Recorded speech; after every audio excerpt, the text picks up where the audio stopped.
Salut à tous, bienvenue dans Terre de Champions, l'émission du service des sports de Nice Matin qui s'intéresse aux acteurs du sport azuréen.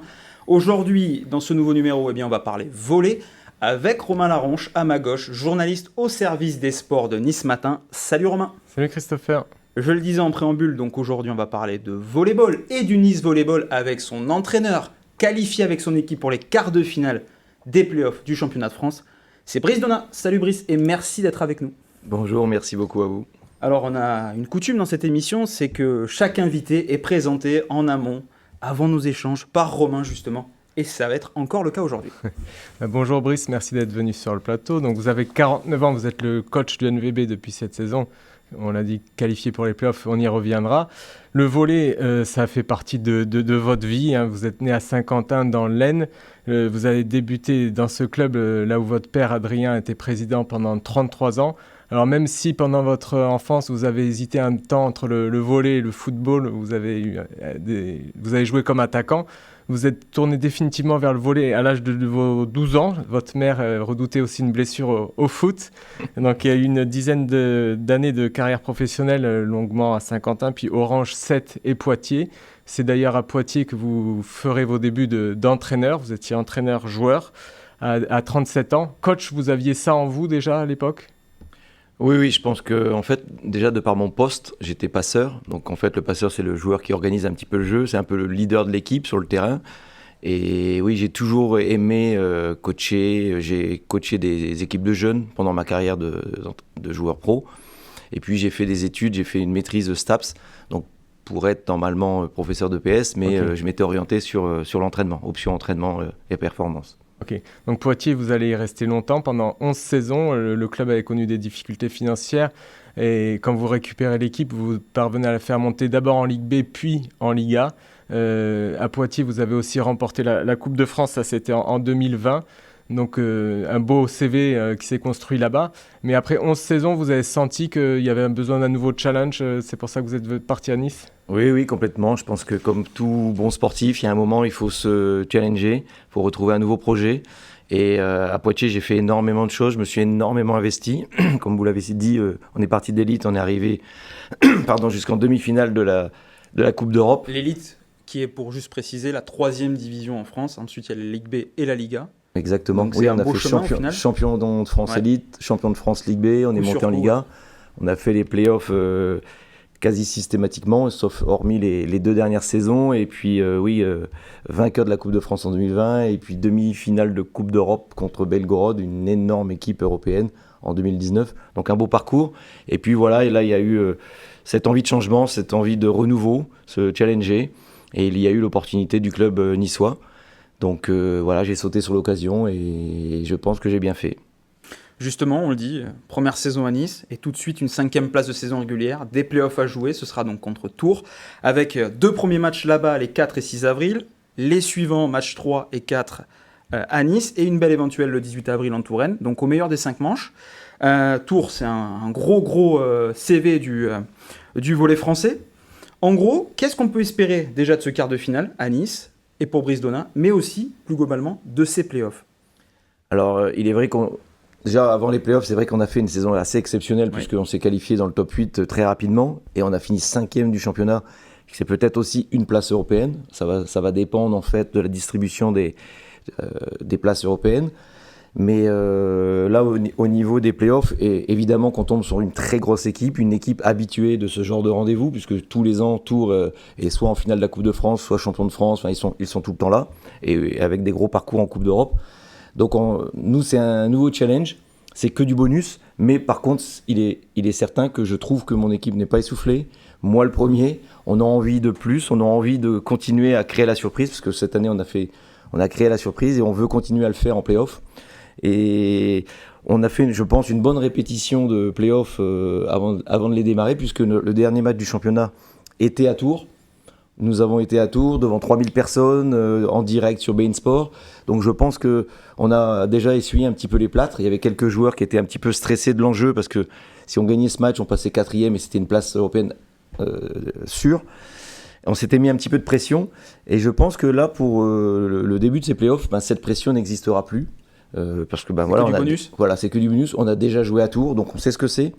Et maintenant, oui, il faut gagner un maximum de matchs là-bas. Ce qui serait bien, c'est de gagner les deux et de venir ici et de conclure. Ce serait évidemment l'idéal. Mais si on pouvait déjà faire une victoire, au moins une victoire sur les 2 premiers matchs chez eux, et puis essayer de faire l'exploit chez nous, parce que dans notre petit chaudron, on est vraiment performant. Le NVB n'était pas forcément attendu en play-off en début de saison. Cette première mission, elle est cochée. Vous le dites, vous ne sentez pas le groupe essoufflé. Le groupe continue à monter en puissance malgré cette mission, cette case cochée. Non, exactement. C'est vrai que j'ai une équipe qui est vraiment agréable à entraîner parce qu'ils sont assoiffés de travail. Ils sont tout le temps demandeurs. Même quand je prends des joueurs en plus sur des séances individuelles, c'est toujours oui, il n'y a jamais de oui mais. C'est vraiment une évolution permanente dans le jeu collectif, mais aussi individuellement. Il y a énormément de joueurs qui ont explosé et que d'ailleurs on va avoir beaucoup de mal à conserver notre groupe, puisque les bons résultats sportifs attirent les grosses écuries. Mais en tout cas, oui, c'est vrai que je pense qu'on a encore quelque chose à jouer. Justement, on le disait, Tours est un gros CV, c'est 9 titres de champion de France. Il n'y a que Cannes qui fait mieux. Il y a eu un début de saison pour cette équipe un petit peu poussif. Il a fallu, ça a été un peu en mode diesel, début de saison compliqué, avec notamment la blessure du pointu canadien Skletter. Là, ça va un peu mieux. Est-ce qu'il y a une ouverture pour aller quand même chercher cette 3e demi-finale de l'histoire du club après 2017 et 2019 ? Vous y croyez ? Oui, j'y crois fermement. Voilà, Tours est une très belle équipe, mais il y a aussi quelques failles qu'on a pu découvrir et qu'on essaye de travailler à l'entraînement pour pouvoir... Il y a eu 2 défaites en saison régulière. Hein. Oui, en fait, c'est... Là-bas et ici. Voilà, pour la petite anecdote, cette année, nous avons gagné contre tout le monde, sauf Tours et Montpellier. C'est les 2 équipes qui et ce sont les 2 équipes qu'on risque de rencontrer en play-off. Enfin, Tours, c'est fait. Et si on passe ce tour-là, on jouera contre le vainqueur de Montpellier-Cannes. Et donc on risque de rencontrer ces 2 équipes-là. Donc en fait, pour nous, c'est un challenge supplémentaire. C'est-à-dire, on a battu tout le monde cette année. On est super bien classé. Maintenant, à nous d'aller battre les 2 plus grosses équipes du championnat, Tours et Montpellier, en play-off. Et très sincèrement, je pense qu'on a la possibilité de le faire. Il est prenable ce tour-là ou est-ce que c'est un peu une fausse idée qu'on se fait de cette équipe peut-être un peu moins forte qu'il y a quelques saisons ? Non, je pense qu'ils sont toujours aussi bons qu'avant. Avant, il y avait, on va dire, plus d'écart entre le top 3 et le reste de la division. Là, aujourd'hui, par exemple, le Plessis-Robinson, qui a terminé dernier du championnat, a battu pendant le championnat 2 fois Montpellier, aller-retour. Donc en fait, le niveau est très homogène, c'est très serré. On finit 5e du classement avec seulement une défaite de plus que Tours, qui est 4e, juste devant nous. C'est vraiment un championnat très homogène, très serré et c'est très ouvert. La preuve en est, c'est que l'année dernière, Saint-Nazaire a terminé 7e, je crois, du championnat, et ils ont gagné le titre de champion de France, ils ont gagné les playoffs. Donc on est dans cette optique-là. On est optimiste alors. On est optimiste et on se dit, voilà, ça a été fait, pourquoi pas nous ? Et on va continuer à travailler pour ça. À titre personnel, vous avez disputé 5 fois les playoffs en tant que coach. Qu'est-ce que vous en retirez de ces expériences-là ? C'est une nouvelle compétition, c'est vrai qu'on remet les compteurs à zéro, on repart à zéro, et voilà, c'est une compétition qui est difficile, qui est délicate. Il faut réussir à doser le travail physique, le travail technique, le travail tactique, mais je pense qu'avec l'expérience, je pense qu'aujourd'hui, ce qui est important, c'est d'arriver avec beaucoup de fraîcheur mentale, beaucoup de fraîcheur physique. Donc c'est pour ça que cette semaine, où on n'a pas de match officiel, on aura 2 matchs amicaux pour continuer à se préparer et puis aussi donner du temps de jeu aux remplaçants, parce qu'on peut bien évidemment faire appel à tout le monde pendant les playoffs, parce que les matchs se répètent. Mais ce qui est important pour moi au jour d'aujourd'hui, je pense, c'est d'avoir un groupe soudé, c'est le cas, d'avoir une bonne fraîcheur mentale, une bonne fraîcheur physique. Donc cette semaine, j'ai essayé de bien doser les entraînements pour qu'on arrive en fait avec encore beaucoup d'énergie et beaucoup de dynamisme la semaine prochaine dans les matchs de playoffs. Parce qu'au jour d'aujourd'hui, c'est sûr qu'on ne va pas révolutionner les choses. Voilà, les petits défauts qu'on a, on ne va pas les régler en 15 jours. Il faut absolument appuyer sur nos grosses qualités et puis sur cet état d'esprit de combattant, de solidarité. Voilà, moi j'ai un peu surfé sur le Issa Nissa cette année. Je trouve que le caractère niçois est un caractère qui me plaît beaucoup. Un caractère un peu de guerrier, un caractère de joueur qui ne lâche rien. on est une équipe qui est très difficile à battre parce qu'en fait, jamais on abdique. On est tout le temps à 100%. Même quand on perd 1-0 ou 2-0, on arrive à revenir dans le score, on arrive à revenir dans la partie et bien souvent à renverser la situation. Donc on va essayer de surfer là-dessus et voilà, de défendre haut et fort les couleurs niçoises. Alors l'an passé, le NVB est terminé 12e à 18 points des playoffs. C'est quoi la méthode Brice Donat pour avoir réussi à qualifier le club en playoffs? C'est beaucoup de travail, bien évidemment. Un très bon recrutement aussi, parce que je pense qu'une grosse partie des résultats, c'est aussi le recrutement. Donc en arrivant à Nice, j'avais la chance d'avoir presque une feuille blanche au niveau de l'équipe, parce que beaucoup de joueurs étaient en fin de contrat et donc partants. J'ai juste conservé le pointu Simon Hirsch, Rodney Akong et les jeunes joueurs du centre de formation. Et donc j'ai essayé de greffer des complémentarités techniques, des complémentarités humaines aussi, parce que pour moi c'est important d'avoir un groupe où il y a une grande diversité et technique et aussi dans les personnalités, dans les hommes. Exactement, dans les personnalités. Donc je pense que le recrutement, ça a été très important. Et puis après, l'osmose, ce qu'on fait aussi pendant les 2 mois de préparation, où justement on essaye de mettre tout le monde dans de bonnes conditions physiquement, mais aussi mentalement, de les mettre bien ensemble, d'apprendre à se connaître, de jouer vraiment l'un pour l'autre, parce que le volley, c'est très interdépendant, et si on est bon, c'est pas un joueur, c'est vraiment l'ensemble du groupe, jusqu'aux jeunes joueurs du centre de formation, qui nous donnent beaucoup de dynamisme aussi à l'entraînement. Voilà, donc, et puis j'ai cette mixité entre des jeunes joueurs, très jeunes même, inexpérimentés complètement, donc qui sont assoiffés de travail et assoiffés de résultats, et puis des joueurs plus expérimentés comme Rodney Akong, Simon Hirsch, qui eux ont déjà plusieurs saisons derrière eux. Et ça a fait je pense que ça a fait une bonne recette pour avoir de bons résultats. Justement, vous parlez de ces individualités, on va les citer. Il y a par exemple Bruno Dias, 6e passeur de Liga, Simon Hirsch qui a fini premier pointu, Merrick McHenry, 3e central, Alexandros Raptis, 7e réceptionneur attaquant. Ils arrivent à tirer leur épingle du jeu. Vous avez réussi à faire une équipe.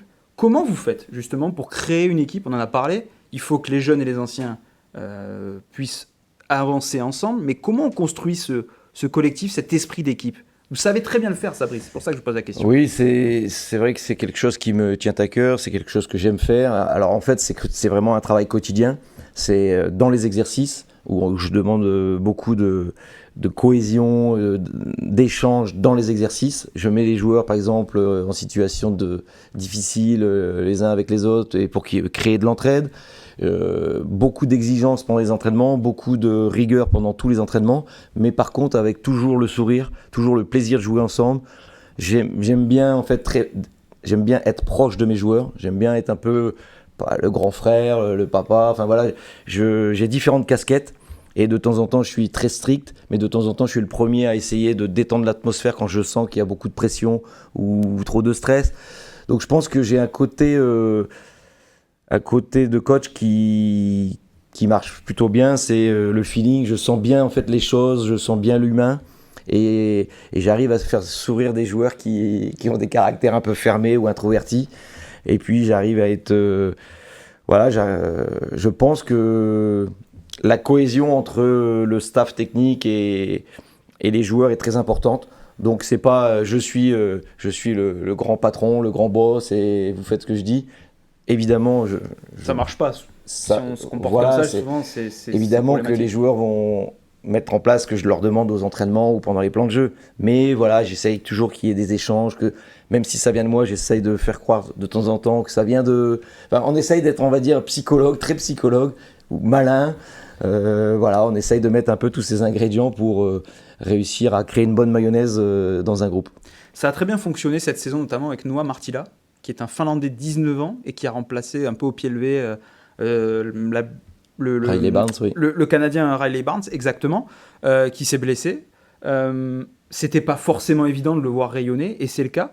Qu'est-ce que vous pouvez nous dire sur ce garçon qui a permis à la saison de Nice aussi de tourner dans le bon sens, tout simplement? Oui, c'est vrai que ce garçon était venu pour être remplaçant sur le papier. Après, bien évidemment, il y a toujours sur le papier, quand on construit une équipe, les 7 joueurs majeurs et puis après les remplaçants, mais après, c'est le terrain qui parle. Bien souvent, j'ai eu des remplaçants qui ont pris les places de titulaires pendant toutes mes saisons. Et là, c'était vraiment, on va dire, entre guillemets, pas le choix au départ. C'est que la pièce maîtresse, Riley Barnes, sur lequel je m'étais basé pour construire l'équipe, s'est blessé très rapidement. Il a fait une préparation pendant 2 mois magnifique. Il sortait des Jeux Olympiques. C'est ça, il a joué les Jeux Olympiques, Voilà, grosse expérience. Grosse il devait vous expérience, apporter. beaucoup de stress, beaucoup d'engagement, et je pense qu'il s'est donné beaucoup. Et il a fortement abîmé son épaule. Et suite au premier match contre Montpellier, où on perd à Montpellier 3-2 très difficilement, alors qu'on aurait pu gagner 3-1, on a eu 2 balles de match. Il s'est blessé à l'épaule, et ce jeune Marty-là a réussi à le suppléer toute la saison, alors qu'il a tout juste 19 ans, un joueur insouciant, un joueur avec beaucoup de caractère. Moi, je suis surpris de la maturité de ce joueur de 19 ans qui arrive vraiment du bout du monde. Il arrive ici, une nouvelle culture, une nouvelle équipe, un nouveau club, un nouveau coach, et il s'est très vite intégré. Et pareil, ce joueur a jamais cessé de progresser. Tous les jours, il me surprend. Et voilà, vraiment un joueur très intéressant pour le futur. Il fera très certainement partie des meilleurs joueurs au monde d'ici quelques années. Et Riley Barnes, c'est une chance de le revoir avant la fin de la saison? Alors Riley Barnes, pour l'instant, il est toujours en arrêt. Il est toujours en rééducation, donc il travaille avec le staff médical. Il a fait une longue période de rééducation aussi au CERS. Et bon, pour l'instant, malheureusement pour lui et pour le groupe, il ne pourra pas intégrer le groupe d'ici quelques jours. Maintenant, voilà, on est toujours, on espère toujours pour lui et pour nous, mais pour l'instant, c'est pas possible. Okay. Alors, on l'a dit, vous êtes resté 11 ans à Poitiers, donc vous êtes un homme qui s'investit sur le long terme. Est-ce que vous vous projetez aussi sur le long terme à Nice? C'est sûr que je suis quelqu'un de fidèle, hein, que ce soit en amour ou... je suis marié depuis très longtemps, j'ai 3 enfants. Et à Poitiers, j'y suis resté 11 ans malgré beaucoup de sollicitations, parce que quand on a enchaîné les montées, j'ai eu des belles sollicitations pour changer de club, notamment des clubs plus huppés ou des clubs à l'étranger avec beaucoup plus d'argent. Je ne l'ai pas fait parce que j'aime bien avoir une stabilité familiale, j'aime vraiment être proche de ma famille, proche de mes enfants. Donc aujourd'hui, je suis à Nice, je m'y sens très très bien. Voilà, pour l'instant, j'ai 2 ans de contrat. Après, si les résultats sont bons, j'ose espérer que mes dirigeants c'est bien parti. Continueront. En tout cas. Voilà. J'espère qu'on continuera ensemble, mais après, voilà, c'est plutôt aux dirigeants à répondre. Ouais, ok. Justement, on a une petite surprise dans cette émission. Quelqu'un qui vous connaît très très bien voulait vous poser une petite question. Je vous laisse regarder l'écran juste là. Salut Brice, un petit coucou pour te féliciter pour cette belle saison. Et aussi, j'ai une petite question. Quel est ton plus grand rêve en tant qu'entraîneur? Et je sais que tu es quelqu'un de très ambitieux. Donc voilà, je suis curieux de savoir jusqu'où tu aimerais aller en tant que coach. En tout cas, je te souhaite que le meilleur et à bientôt sur les terrains. Ciao. Alors, on va dire qui c'est Eldin Demirovic, ancien joueur du Nice Volleyball, mais aussi ancien joueur de Poitiers, que vous avez eu du coup pendant 3 saisons sous vos ordres, 2014-2017. Je vous laisse répondre du coup à Eldin. Que vise Brice Donat dans le futur, dans l'avenir? Alors, merci Eldin pour cette question, mais c'est vrai que je me donne pas de limite. Et j'aimerais bien évidemment que là, cette année, j'aimerais qu'on aille chercher le titre de champion de France. Voilà, j'ai vraiment pas peur de le dire, même si je sais que c'est haut, que c'est difficile. Mais voilà, j'aime pas me limiter. Donc, on va dire que le premier objectif ou le premier rêve que je voudrais atteindre, c'est ce titre de champion de France cette année. Ok. Et l'étranger, peut-être un jour dans l'avenir Alors, pour un coach, on sait qu'il y a des très très beaux championnats, l'Italie, la Pologne, la Turquie même peut-être. Ça peut être un petit rêve aussi de peut-être découvrir ça un jour? Oui, je pense que ça peut être aussi un rêve, bon, notamment le championnat italien ou le championnat polonais. Le championnat polonais, l'année dernière, j'ai eu des approches, mais partir seul, pour l'instant, je pense que j'en ai pas envie tout de suite. Donc peut-être que quand mes enfants seront plus grands et tous autonomes, voilà, je ferai ce rêve de partir dans un grand club UP, si je le peux. Mais aujourd'hui, voilà, cette stabilité me convient bien. Il y a un autre trait qui caractérise Brice Donat, c'est cette capacité, on en a un petit peu parlé tout à l'heure, à dénicher des talents, à les développer, à leur permettre de s'exporter ensuite dans les grands championnats italiens, polonais ou autres. Comment vous faites? Comment vous travaillez pour les dénicher? C'est quoi? C'est des heures de vidéo? C'est une autre manière de procéder? Comment ça se passe, Brice?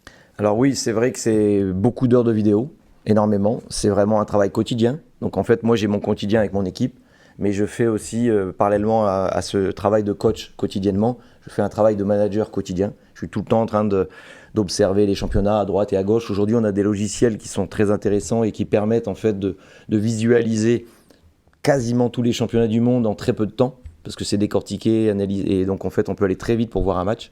Le match est raccourci. On peut voir même joueur par joueur. Donc voilà. Ensuite, je me déplace beaucoup. À l'intersaison, en fait, j'aime bien aller voir les compétitions de jeunes, par exemple, le championnat du monde, championnat junior. Vous avez eu des fonctions auprès de l'équipe de France à prime d'ailleurs. Oui, j'ai fait l'équipe de France à prime pendant 3 saisons en tant qu'adjoint. Ça a été aussi une riche expérience, puisque voilà, j'ai pu aussi découvrir beaucoup de jeunes joueurs. Et c'est vrai que ce travail, c'est un travail quotidien. Et par exemple, Noah Martilla, c'est un joueur que je suis depuis 2 ans. Bruno Dias, le passeur que j'ai fait venir ici à Nice, c'est un joueur que je suis déjà depuis 2 ans aussi. Il est portugais, c'est pas un énorme pays de volley. Donc ça aussi, c'est sentir aussi sentir les un peu les profils, choses, voir en fait les choses que les joueurs sont capables de faire, on va dire avec peu d'années d'expérience, peu d'années d'entraînement. Et je vois certaines choses qui me plaisent et après je me lance. Et puis en fait, l'avantage aussi, c'est que en ayant réussi à faire beaucoup de gros coups sur certains joueurs devenus mondialement connus. On va parler notamment de Nimir, qui est un ancien joueur que vous aviez eu, qui était passeur, que vous avez mis à la pointe, et il a cartonné, il est parti dans les grands clubs, c'est un des meilleurs joueurs du monde aujourd'hui. Ça, c'est votre plus gros coup.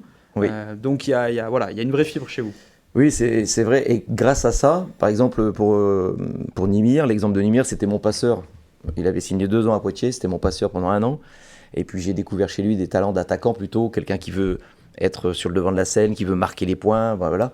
Et donc je l'ai mis attaquant, avec son accord bien évidemment. Et puis aujourd'hui, c'est un des meilleurs au monde, hein. Il fait partie du top 3 sur son poste.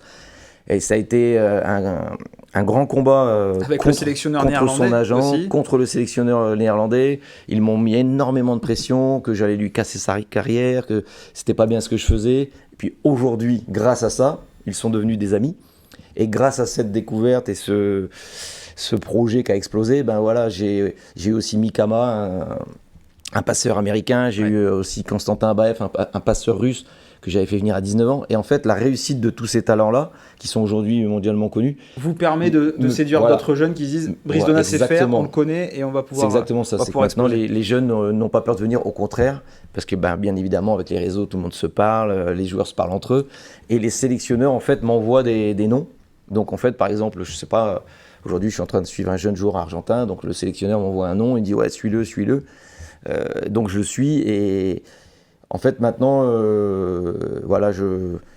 j'ai la confiance en fait de pas mal de sélectionneurs et pour lancer des jeunes joueurs, parce que j'ai pas peur de lancer les jeunes, parce que moi je pars du principe que quand on est bon, quand on est talentueux, peu importe l'âge.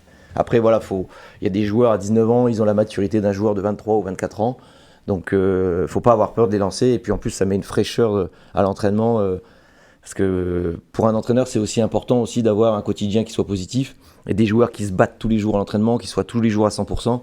Et moi, j'ai pas envie de gérer un groupe où j'ai que des trentenaires et je fais que de la gestion.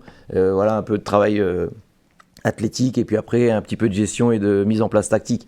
Moi, je préfère aussi aller dans le vif du sujet et de taper à l'entraînement et comment former ces jeunes et former les amener en tout cas. Et les amener le plus haut possible. Qui vous intéresse. Ouais. Alors du coup, vous parlez de l'état d'esprit. Vos proches vous décrivent comme quelqu'un d'exigeant.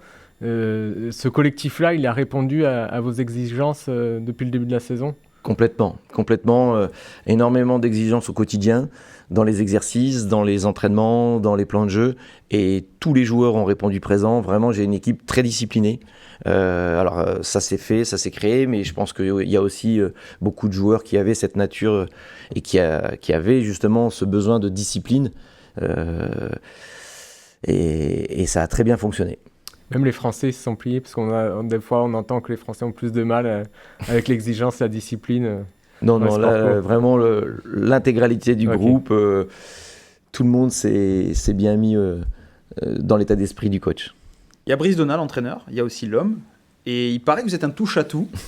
Expliquez-nous un petit peu à quoi s'intéresse en dehors du volley Brice Donat. Est-ce qu'il a des centres d'intérêt, et si oui, lesquels ? Des passions même. Oui, c'est vrai que j'ai toujours été un peu très actif. Pendant toute ma carrière de joueur professionnel, en fait, J'ai jamais fait comme mes collègues, à passer mes journées à jouer à la PlayStation ou rester devant les écrans. Ça n'a jamais été mon dada, entre guillemets. Mon dada, ouais. Et donc, j'ai toujours cherché à faire du business, faire des choses en plus, parce que j'étais un joueur professionnel, mais de petite taille. Vous avez eu une société de gestion des structures gonflables. Ouais. Ensuite, il y a eu aussi une société de location de carrousel. C'est des business qui sont assez singuliers. Oui, c'est très atypique. En fait, voilà, parce qu'en fait, quand j'étais joueur de volley professionnel, à l'époque, je ne m'imaginais pas vivre du volley toute ma vie. Donc, je me disais toujours, ben voilà, il faut une roue de secours. Bon, alors, j'avais fait mes études, j'avais la maîtrise de STAPS, mais je ne me voyais pas faire professeur. Donc, voilà, j'avais envie de continuer. Je voulais toujours être un peu aussi dans les affaires, dans le business, chercher des idées. Un peu comme dans le volley, chercher des idées. Et donc, j'ai développé une société, tout à la base, une société qui vendait des articles de sport dédiés que pour les joueurs de volley. Parce qu'à l'époque, il y avait un magazine de volley qui sortait tous les mois. Et donc, je faisais une pub dedans et je faisais de la vente par correspondance. On va dire que c'était précurseur par rapport à ce qui se fait aujourd'hui, la vente par correspondance, mais par Internet. Quand il y a eu le virage Internet, moi, j'étais pas du tout dans le milieu informatique ou Internet. Donc, j'ai eu un peu peur et je me suis pas lancé, j'ai arrêté. Et je suis parti dans l'événementiel. Et j'ai fait de la location à la base d'arches gonflables pour les courses à vélo, courses à pied. Puis un jour, on m'a dit, mais tu n'aurais pas un château gonflable pour animer pour les enfants pendant les courses? Et j'ai dit si, je ne l'avais pas, mais je l'ai acheté. Et j'en ai acheté un deuxième et j'ai fini avec 60 châteaux gonflables. Et j'ai vendu la société. En 2011 ? Oui, en 2011. Mais en fait, chaque année, les mairies avec lesquelles je travaillais me demandaient est-ce que tu n'aurais pas une patinoire synthétique? Est-ce que tu n'aurais pas un acrobranche urbain? Parce qu'en fait, il y a eu une énorme demande pendant des années sur l'événementiel auprès des mairies. Et chaque année, donc, je réinvestissais l'intégralité de mon bénéfice dans des structures. Parce que j'avais déjà mon salaire de joueur professionnel. Donc, je vivais avec mon salaire de joueur. Et je développais. Puis, j'en suis arrivé à acheter, oui, c'est vrai, un petit carrousel. Et puis, un plus grand. Et puis, aujourd'hui, oui, j'en ai encore deux très gros. Un sur le port de Bandol et un sur le port du Pouliguen. Où, voilà, maintenant, c'est plus de l'événementiel parce que ce sont des places fixes. Et donc, j'ai vendu tout ce qui était événementiel pour me consacrer à 100% à mon activité d'entraîneur-manager. Et j'ai une personne sur chaque site qui gère intégralement Et en dehors, le site. C'est quoi? C'est de la musique, le cinéma? À quoi vous vous intéressez un petit peu? C'est vrai que c'est peut-être mon défaut, c'est que en dehors, parce que souvent on m'a dit mais c'est quoi ta passion? Et souvent j'ai répondu le travail et on m'a dit mais ça c'est pas du tout c'est pas une passion. Et plusieurs fois j'ai réfléchi et c'est vrai que je suis un peu trop dans le travail parce que même quand je finis ma journée, je rentre, je regarde des vidéos de joueurs, je cherche, je suis toujours à chercher pour aujourd'hui, pour demain.